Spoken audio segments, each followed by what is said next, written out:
hit the ground running with the most revolutionary personal training program ever developed. The National Academy of Sports Medicine, the #1 choice for fitness professionals, makes it quick, easy, and affordable to learn on the go. Be your own boss and start transforming lives from 9 to 99 with the all-new certified personal training program only at NASM.org.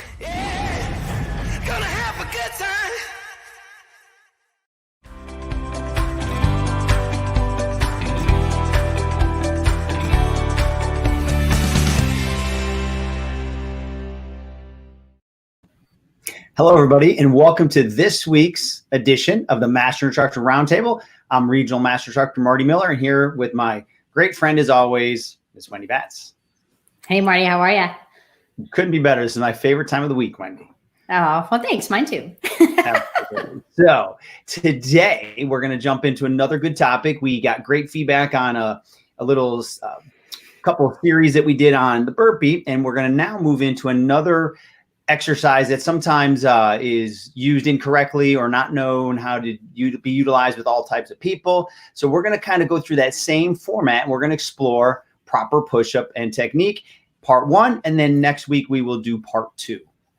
Yes, I'm really excited about this one because I know, like you said, when we talked about the burpee, people are like, it's really nice when you bring it back to the basics. And so I think, kind of taking certain exercises and specifically breaking down what we see in assessments and then really trying to think on a programming side, is it truly beneficial for everyone?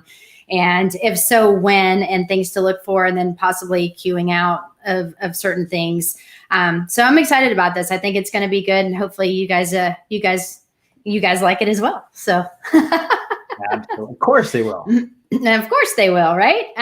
But, if we think about it, these are just some of the topics that we're going to hit today. We're going to go into obviously more detail in previous slides, but, we've got, and slides to follow, but we've got, the anatomy of a push-up, and we are going to talk a little bit about the prime movers and then just kind of, include some of the muscles that are also going to be involved.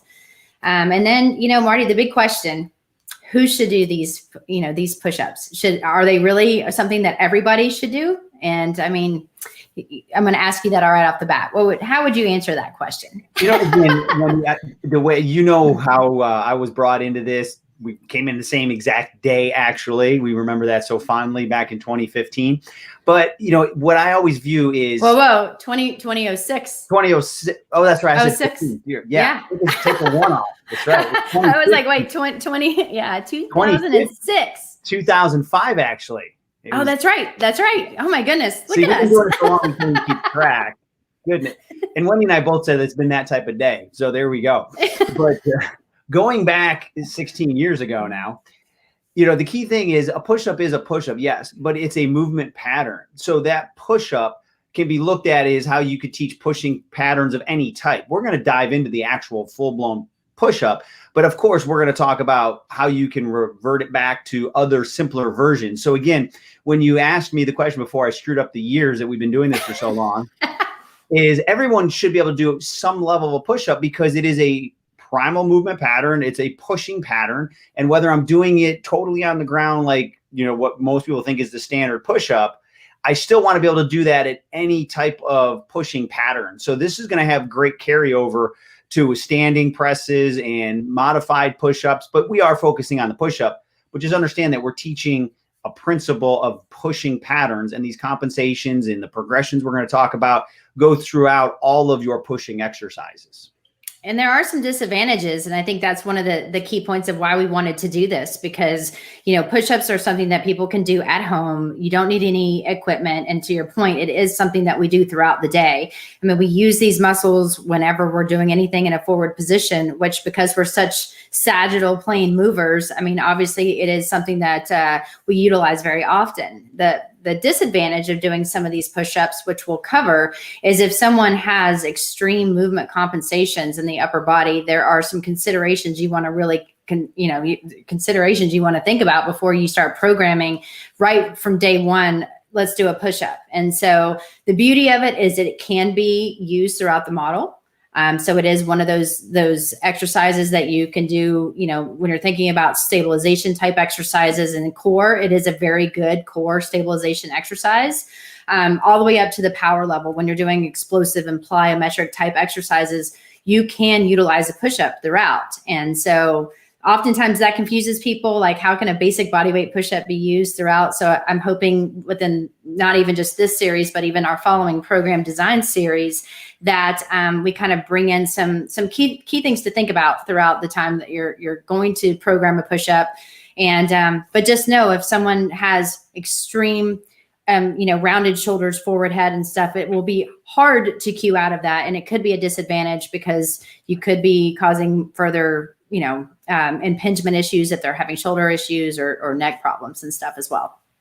Yeah. And, similar to the burpee, and this is why Wendy and I picked these are two great exercises that sometimes people shy away from because they can be used kind of in that punishment standpoint, or they're just very challenging if someone does them the traditional way right off the bat with somebody that's not ready, if they don't, break it down. We've all heard about drop and give me 20, right? We don't want to use this as a punishment. We want to use it appropriately and then build into a progression. So hopefully I feel very confident that after we go through these two, sessions, that we're going to really dive deep. People are going to have great understanding of, as you said, some things to stay focused on, so that way there's less chance of any biomechanical issue, and then how to progress this exercise from a more basic standpoint.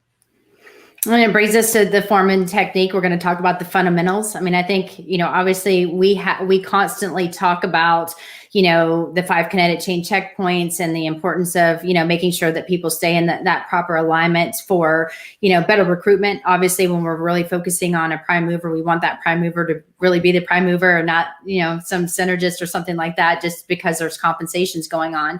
So I think, really kind of breaking down what are things we're going to see when you were doing, some assessments to think about before you start incorporating this. However, the push-up is a fantastic exercise for people to do because we move that way. We might as well make sure we train, for the right movement patterns, like you said. And then, of course, the big one, we're going to talk about some common things that we see. I see it at the gym all the time when people are doing push-ups. It's like common flaws to look for, not just in the assessments, but when people are actually doing the push-up. And some of the things people don't really think about until we actually say, listen, when you're doing this, keep in mind that this is happening. And so I'm kind of excited, especially when we get to that section of the presentation we're doing today. Absolutely. So, any exercise we do, we want to do it with, precision, because you're getting somebody better at that movement, or you're getting them better at proper movement, we'll say, or you're getting them better at improper movement. So as you said, a lot of people go in there and they do 25 or 50 push-ups, but did they really execute them with that perfect form and technique? So we'll go through that. So as we move forward here, we're going to start, of course, as we always do, with the anatomy, because at the end of the day, we got to know what muscles are involved and where to look. So you'll see here on this slide, the prime movers, the key muscles that are always going to be very active. And as Wendy talked about, these are the muscles in the front of your body for the most part. So Wendy, do you want to kind of go through these, and, we can kind of brief through these and see if there's anything else we want to go and talk about? Yeah, I could sit here and we could actually have a full blown anatomy lesson. But as you know, when people are really talking about a push-up, the ones that you hear the most people talk about obviously is the pec major and the anterior delts. And as we go do the program design next week, I think it's really important when people combine shoulders and chest that they realize that poor anterior delt, when you're doing any kind of pressing, that also is included in order to help get that weight moved in a forward position. The anterior delt is a big one. The serratus anterior, obviously, anytime that you go into protraction, that muscle is going to be one of the muscles we want to strengthen. It's obviously very weak in a lot of individuals when you see them get into a push-up position and you see that winging. The triceps, of course, when you're pressing up, anytime you go into elbow extension, your triceps are obviously going to be a big key player in that, as well as the anconeus, which is a really small muscle, like basically that helps with extension. And of course, terminal extension is something people don't really think about, but that little guy is one of the ones that really helps initiate that. And then of course, when you're in that push-up position, and it doesn't matter if you're on your knees, it doesn't matter if you're in an elevated position, you want to maintain proper, positioning. So you're going to be drawing in, you're going to be squeezing your glutes, and you're going to try to maintain proper alignment. So your core is going to be engaged. And then obviously when you're doing this, and this is one thing that people don't think about, and we see this all the time when we used to teach our workshops, is if you can maintain proper alignment, keeping your chin retracted, you keep your abs in, and you're squeezing your glutes, and you maintain the proper alignment, people just, power out the push-up, but they don't really squeeze the glutes and maintain a neutral position in their spine.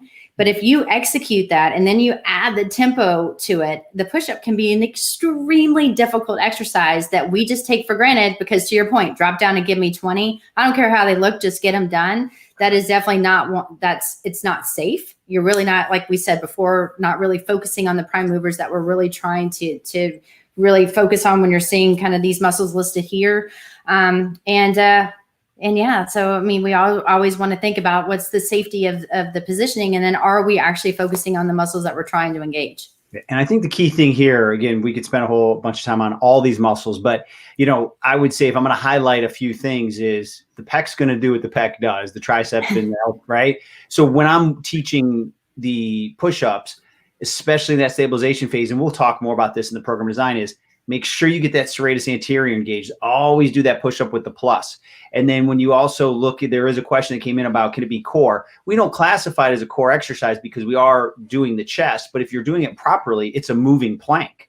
So, a lot of times when I'm in a hurry and I got to kind of squeeze some things out, if I'm doing a push-up, I know, I go through the model, but I know that I can get my core engaged while I'm doing my push-up in that stabilization phase, because as Wendy said, I'm going to make sure it's a total body engagement and that I'm in neutral. I'm getting the serratus anterior engaged. My glutes are activated. To me, it's a moving plank. So if you can't plank well, it's going to be hard to do a push-up well.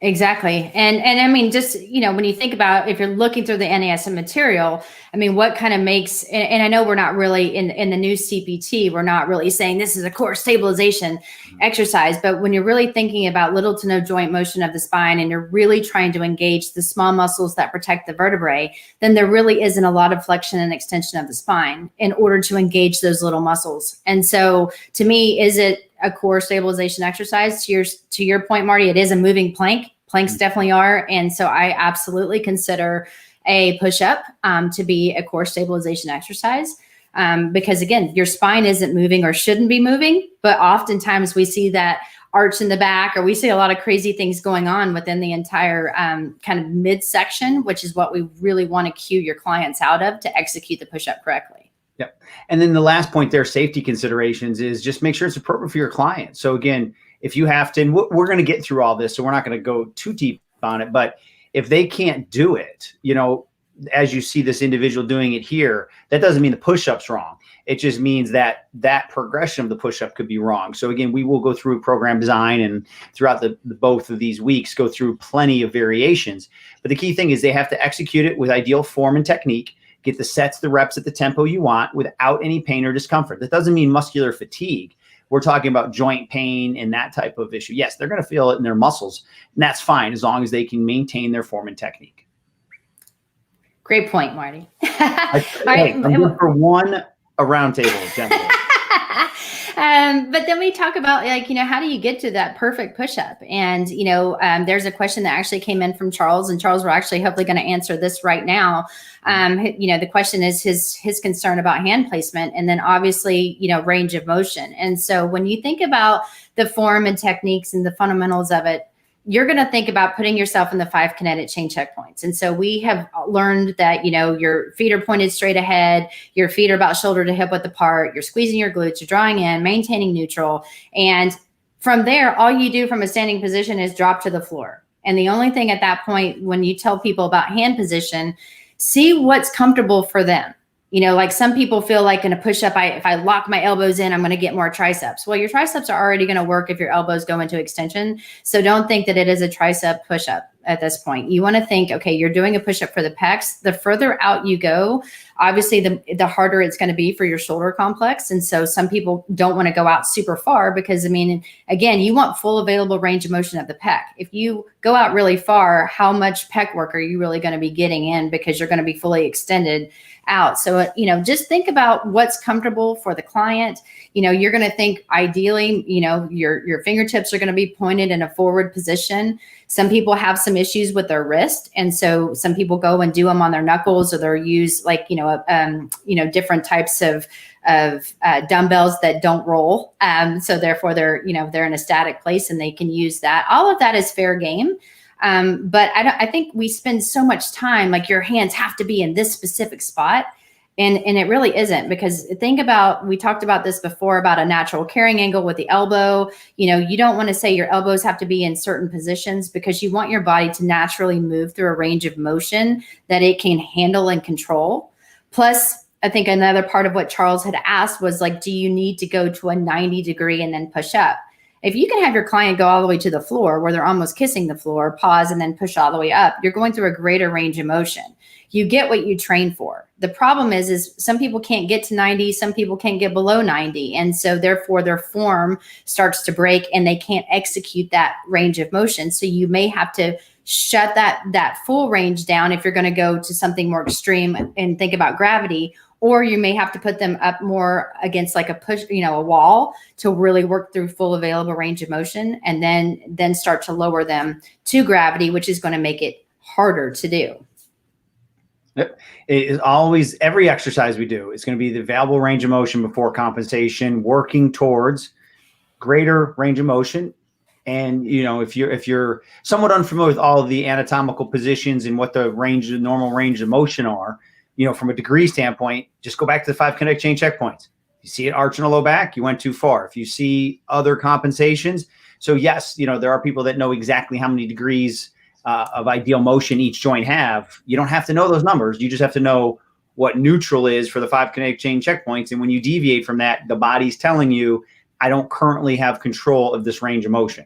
And that's, you know, that's right there. That's your kind of, you know, your red flag saying, okay, this is a little bit past what they can control. And then you look at, is it the exercise, load, volume, all those technique, all those other things to get somebody back within those 5 kinetic chain checkpoints.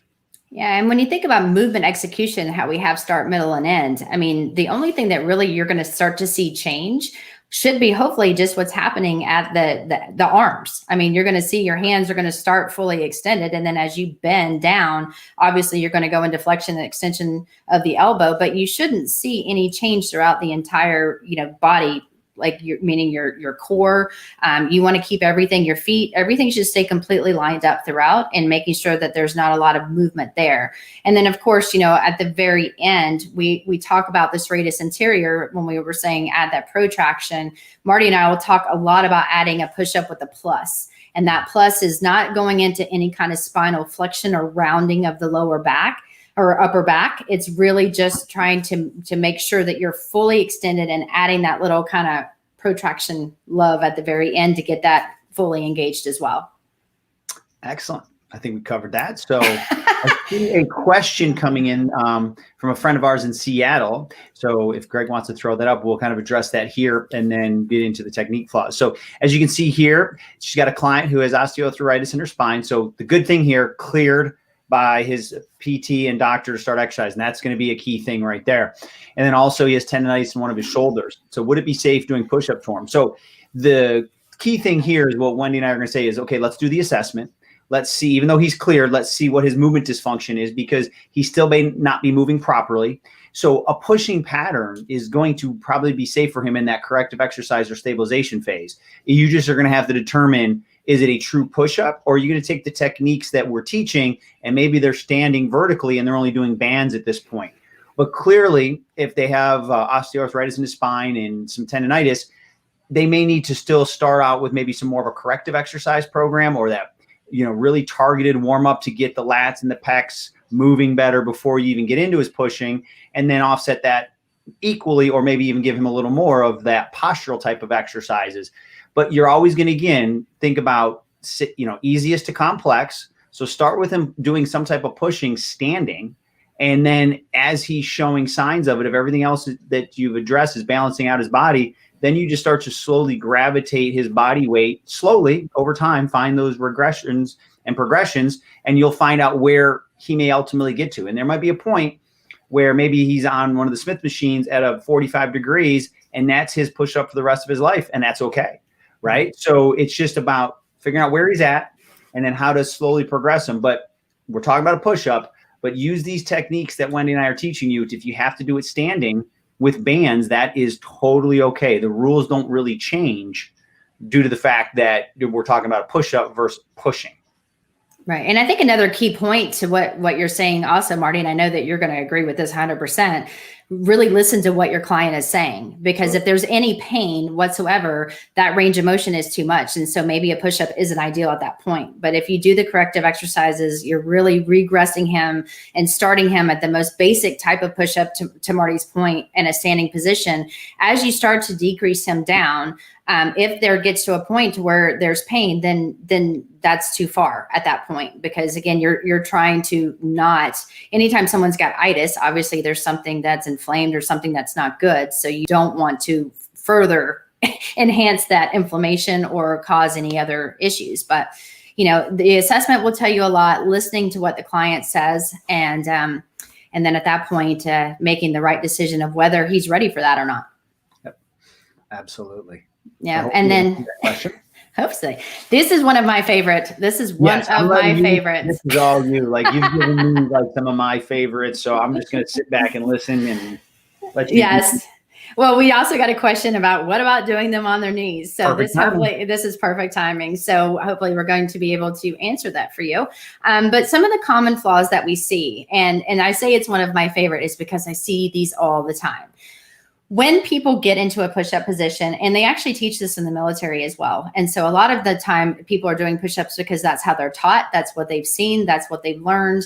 However, when you have your heels come together or your feet touch, and I tell you to draw in and squeeze your glutes, oftentimes it'll look like their glutes are really, really squeezing, but what they're really focusing on is activating their adductor magnus. And their adductor magnus, for a lot of individuals, unfortunately, is very overactive. And if that is taking over, that is a muscle that is kind of a stabilizer, if you will, but it's also one of those muscles that when your glutes get tired, it becomes the primary helper. And so we don't want the adductor magnus to really be involved in that point. That's one of the reasons we tell people when you do a push-up to try to keep your feet shoulder to hip width apart. And if they start to bring their heels together, they're starting to cheat because they want to start to activate that adductor magnus and not their glutes as much, if you will. So try to maintain proper foot alignment, keeping the heels pointed straight up towards the ceiling. Make sure they don't start to come together and deviate. And that's number one. Number two, again, is the low back arch. You guys have seen it. I've seen it. It's really hard to cue out. But as people get stronger within their core, that low back arch obviously is going to hopefully diminish. Because if they have a low back arch, and we're going to talk about this in the next couple slides in their assessment, then putting them on the floor to do a push-up, they're probably not going to be able to do because their hip flexors are overactive, their glutes are weak, and their core is weak. That's what allows that arch of the lower back. And so there's a very big difference between a low back arch and your natural curve. So make sure that if you see them go down and come up and that arch, their belly starts to drop and dip back into the floor, you have to find ways to cue out of that, or you have to regress that exercise. So that's a big one. And then if we go back to the list and we start really looking at the next one, scapular winging, I discussed earlier. Again, that's when you're in a push-up position and you see the shoulder blades kind of tilt up. Ideally, when someone is in a push-up position, their shoulder blades should lie flat onto the rib cage. And if you see any kind of lifting, then the serratus anterior is very weak. And that's one of the reasons for that plus that we just spoke about earlier. And then, of course, the forward head and neck extension, or when you are showing your client, they're going to be looking at you, which means their head is up, and you want their eyes basically level and looking at the ground. So one of the common cues, and I know Marty and I both do this, is if somebody's looking up at you, then you say, hey, do you see my hand? And they say, yep. And I'm like, okay, perfect. Follow my fingers. And then I just bring it down into where I want them to be in order to maintain proper placement, basically in a neutral cervical spine. So therefore you stay in good alignment throughout the spine. So that's a very good cue. Don't take their head and start like moving it in different positions. Just think, okay, see this, do this. And that's an easy cue for people to follow. And one of the beautiful things is, as you're newer to this, don't think about, again, we're focused on the push-up right now, but don't think about, oh, here's how I teach a push-up. Here's how I teach it. You're going to use these same cues for the plank or for other exercises. That's what the beauty of the model is you're really simplifying things because you're constantly teaching the same cues. And by the time you get ready for a push-up, you should have checked some boxes that they can be in these positions in maybe what we call regressed exercises. So at that point, you're like, oh, remember our plank, get in that plank position. And now we're going to add the push or whatever. So we're going to focus more on the push-up. But just as a little side note is this shouldn't be the first time you're probably teaching those cues, hopefully. Exactly. And then Marty, of course, when we think about, doing push-ups on the knees, you'll see this individual in this picture. And the hard thing to think about is when you see this picture, I'm just going to ask you, because I could talk about this all day. Yes, when you see this picture, and this is a very common thing you will see at the gym. And unfortunately, you still see this with trainers. And that's one of the reasons we wanted to highlight this particular picture. Can you tell me what is wrong with that picture? Yes. And why it's wrong? First, I'm actually going to make an assumption.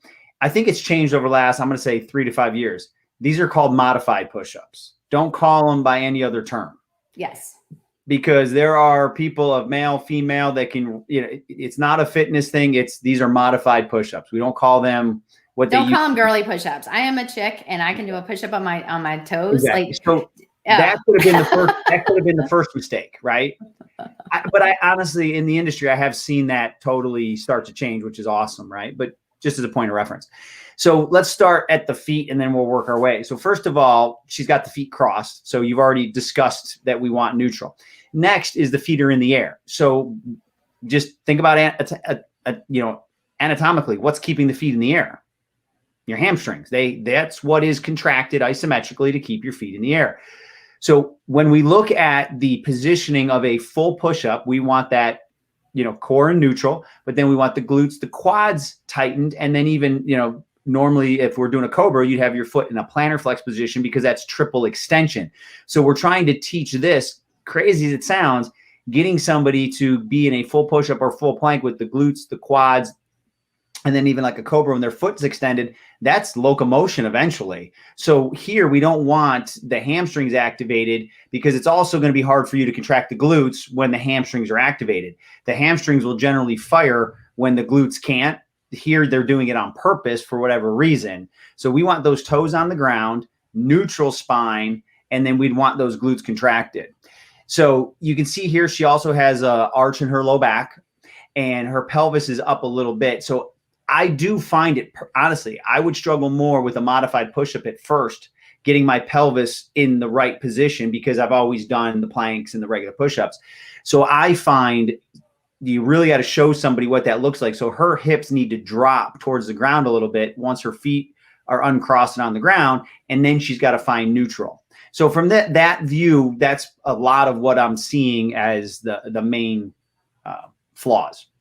Yes. And, so if you think about that, if you took her, uncrossed her feet, put her toes on the ground and you flipped her upside down, it's actually a bridge. Exactly. And so, when you think about a lot of these exercises, you've got to think about proper movement patterns. And unfortunately, what I also see is that, people will have their feet up and then their hips are back. And so they almost kind of make a 90-degree angle with their hips. And so what ends up happening at that point, it's, their hips are in a shortened position. Their glutes aren't going to fire because obviously if the hip flexors are shortened, they think about reciprocal inhibition. So therefore their glutes can't fire because of the positioning. And so that's not ideal. And that's one of the things that if you look at them from you step away and you want to see a very straight line. Now, to your point, Marty, and what I have found, and it actually, it blows my mind. It's very difficult to teach someone how to do a push-up on the knees, I think, because when they get so used to doing it on their toes, they have a really hard time controlling or thinking about trying to get into that position. And I don't know why. This is just my experience. So again, I'm not saying that other people can't teach it. Maybe I'm not a very good teacher. But if I can't really get someone to do what I'm asking them to do, or if it's and I hate, it's not male, female, but unfortunately it's usually with my males. If somebody can't do a push-up on their toes, and then I say, you know what, we need to drop to the knees, I've probably lost that client. And it's mainly because I have embarrassed him at the gym. I put him on his knees, and I'm telling him, that he's not doing something that he's done his entire life at a gym, at football practice. And now I'm telling him he's not doing it right. And I'm putting him on his knees in the gym where people are watching. That is something that I'm going to tell people, especially if you're new, be very, very, considerate of how you're going to regress an exercise. And Marty said it earlier, is I often, especially my male clientele, will put them on a Smith machine. And because they're holding the bar, so they've got the steel in their hands, they feel like they're, that it looks cool. But I have it lifted up. And then as they can do it the way that I want them to do it, at the tempo and making sure they're maintaining proper alignment, then I can put them down to the floor. And I never had to put them on their knees. Yep. And to your point, we're still working on triple extension. We're still squeezing the glutes, drawing in, and we're getting that proper push up, like the mechanics. So therefore, when we add gravity to it, they can maintain that. So I wanted to throw that out there because I get that often. Like, I tried to put my male client on his knees and he's like, I'm not doing this. And then it becomes a battle, and you start to lose the rapport with your client. And that's an easy fix right there. Yeah. And I think it comes down to the biggest thing is, if I had a choice, I'm going with the Smith machine all day, just because, again, what you said, plus it's easier, and I'm getting the core. I'm starting to get them to understand plank and all that. And it just makes it simpler. However, and it's easier on the wrist as well. Yeah. However, I'm going to challenge all of you. One of the reasons, and I told you I struggle with it, is one of the reasons it was hard for me to teach it is because we go through the process of tell, show, do. I don't spend a lot of time practicing the modified push-up because when I'm working out, it's not something I need to do. So I've purposely worked on it and actually had somebody film it. So I'm like, okay, because I can't tell myself if I'm in the right position. So I'm going to challenge you that sometimes you have to practice these regressed exercises because your body doesn't understand that, but that's how you have to demonstrate it, because we're going to learn visually. So I'm going to challenge Wendy now. She's got to practice her modified push-ups. Not that she needs them, but I think the point is that you should be able to demonstrate the majority exercise that you want people to do. So if you don't have access to a Smith machine and this is going to be your modified push-up, you better be decent at doing it, not that you need it for your workout. And in all reality, doing a push-up against the wall and maintaining proper alignment is also challenging because you're not used to doing that. And you've got to think about your hands may be a little bit higher as you go down just because you're against a wall. And if they're too low, you're going to hit your head against the wall. So to your point, Marty, it's important because we do have to demonstrate exactly what we want them to execute. Remember, as trainers, we have to be able to do 2 to 3 that are money. And then the rest, we can step back and watch and count. But you have to make sure that you can demonstrate it and that you are clearly discussing and being able to verbalize what you want them to do. And then at that point, know how to cue in and out of things. Yep, absolutely. Yeah. And then, of course, our assessment considerations, Marty, you want to? Yeah, shocking. These muscles pop up. Like we've never, this is the first time they've ever, right? It's only during push-ups. But we're going to review it anyways because it just, again, reemphasizes the assessments. And I have a feeling later on you're going to see assessments are key. I'm just, I'm taking a guess here. But again, the common muscles that tend to be overactive, they're going to be overactive when you're doing push-ups. So if you're seeing that low back arch, that a push-up is a movement assessment, right? So you're going to say that the hip flexor complex, the erector spinae can pull your pelvis. I hate to say it this way, but I always kind of looked at it as like that pelvic wedgie, where that muscle pulls your pelvis up. And then your lats, once again, the lats start in your low back in that area that we call the thoracolumbar fascia. They go up, hit your shoulder blades, and go to your humerus. So if they're overactive, you're going to see that potential for a low back arch as well. Then what causes, so that's what's caused it. What allows it would be the opposite side, or the muscles that work as antagonists to these muscles, is your anterior core, your deep intrinsic core stabilizers. Anytime you see movement of the pelvis, especially when you go to that anterior pelvic tilt, you know that the deep intrinsic core stabilizers are potentially weak, or that person just has to, again, be cued because it might be a new exercise for them. And then, of course, the hip extenders, the glutes, for sure. So you've got those muscles that you need to consider as you're looking at that low back arch. And, we wouldn't be doing you justice unless we talked about the next slide, which would be, well, okay, now that we know what the assessment is, how do we provide you with some exercises? So therefore you can try to start cueing out of these. So once again, your coaching cues are going to be key from day one. Stick with what you're good at and what you like to say. Don't use anything that maybe I say or Marty says if it's not natural for you. So always think about the 5 kinetic chain checkpoints. However you get them to, I'm always like, well, hey, watch your foot. And they know what that means for me, because I have embedded in their brain, even when they're at the grocery store, if your foot's turned out, fix it. Like, always look down and check yourself, not just at the gym, but all the time. Same thing, like I said, with the eye movements, that's an easy way to with head positioning, think about rounded shoulders. How do you come up with the cues that are going to work for you? And of course, the different types of exercises. So when we're looking here, if you think about just the low back arch and the muscles that Marty just said were underactive, which again means that the compensation that you saw, these are the muscles that are allowing that to occur. Here are some great exercises, and these aren't shocking. We talk about these all the time. And people will always tell me, well, these are so easy. I'm like, they may be, and I saw this on Facebook recently within the Facebook, certified trainers. Some people are like, these exercises are easy. Remember, what's easy for you may not be easy for them. And if they have a compensation, the underactive muscles they're underactive. So you need to do some activation work in order to get them out of that compensation.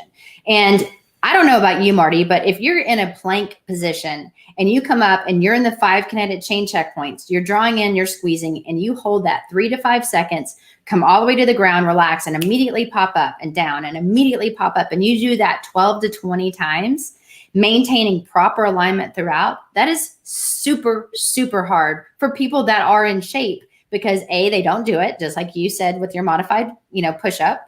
And you've got to think that you're really activating and relaxing muscles that are weak. So you're forcing them to work. Yeah. So I'm just using that.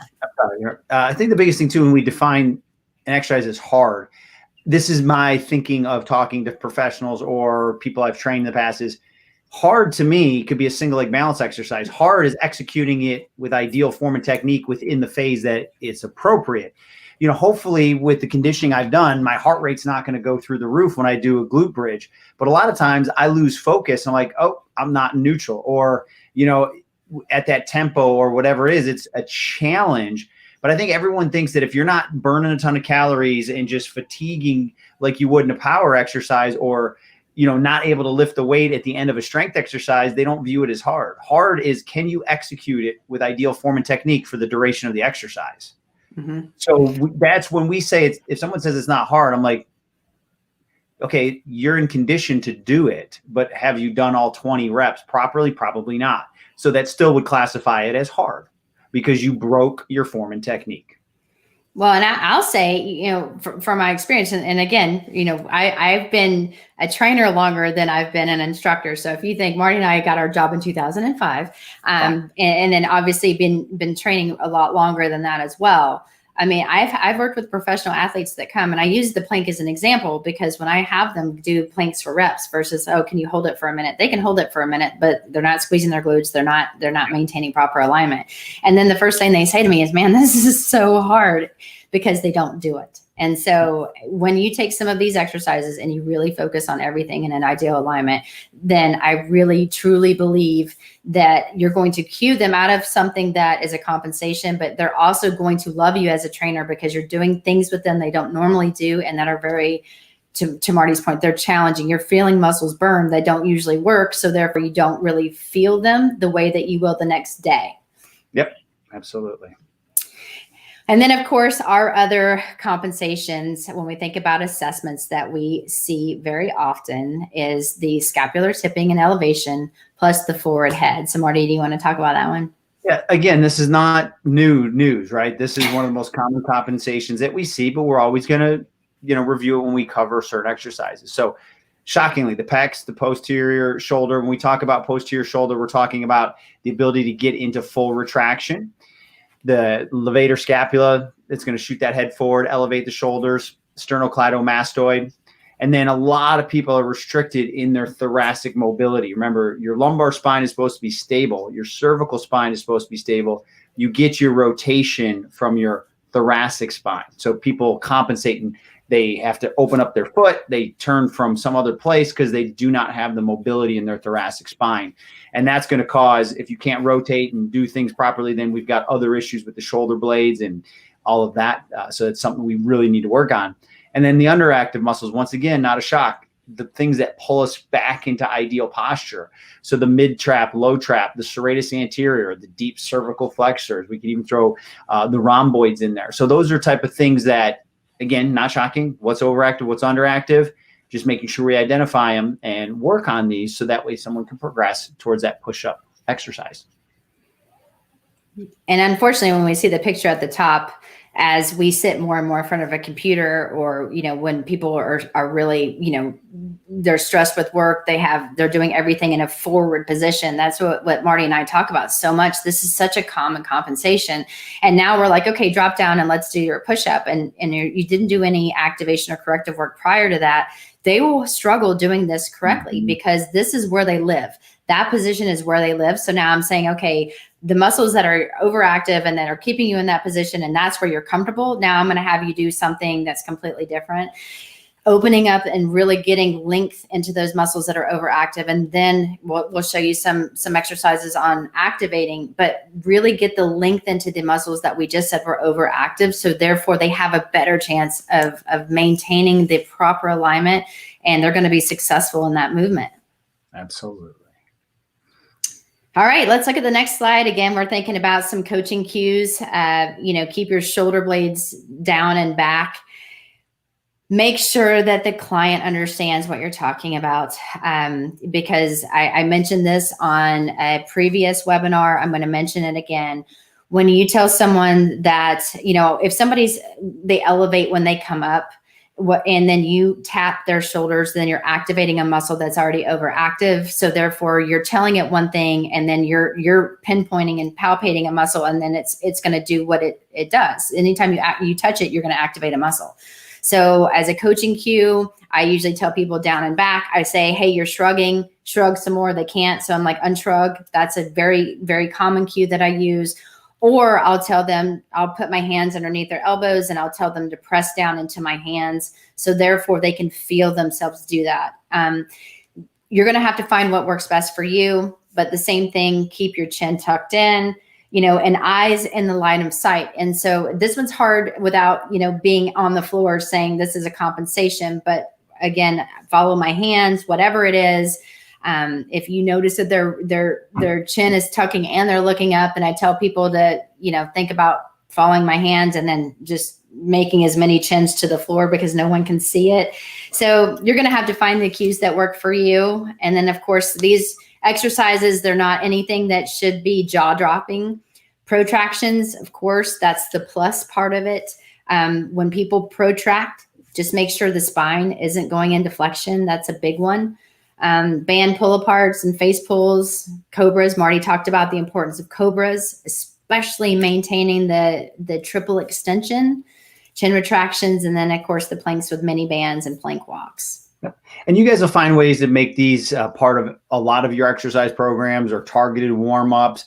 Again, like even something simple like a chin retraction. I could be doing a strength phase chest exercise and I should still be pushing my chin in to keep myself in a neutral spine position. So eventually these become common movements that they do. So they are going to strengthen themselves and have more ideal posture. So got to start out very targeted, but then eventually these just become the natural way that they tend to exercise. So, just getting familiar with what you need to kind of hit from the, soft tissue work and the lengthening compared to what you need to activate. Yeah, and another homework assignment that I give my clients, there's two things that it's not mentioned on the slide, but when they're in their car and they're driving, I tell them to try to like press their chin back into their headrest while they're driving. And people are like, oh my goodness, I didn't realize how hard that was. Yeah. So little things like that where they're already in the car. And if you're in their head, they're thinking about that. And then you can ask them, hey, did you try to do that? Did it feel really odd to you? But at that point, you're activating muscles that are very underactive, and it's really hard for people to think about doing that any other place unless they're with you. So that's one thing. Or, when you're trying to get some more thoracic mobility, another one that I'll do as homework is I'll tell the client to get on their foam roller. Because again, I want all my clients to own a foam roller. It's that important.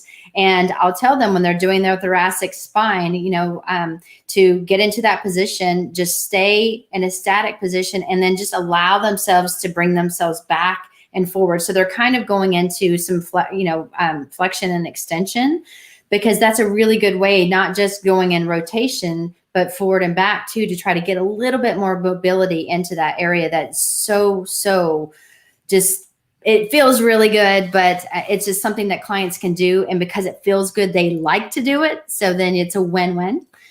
So those are the two things that I have people do all the time at home. Yep, absolutely.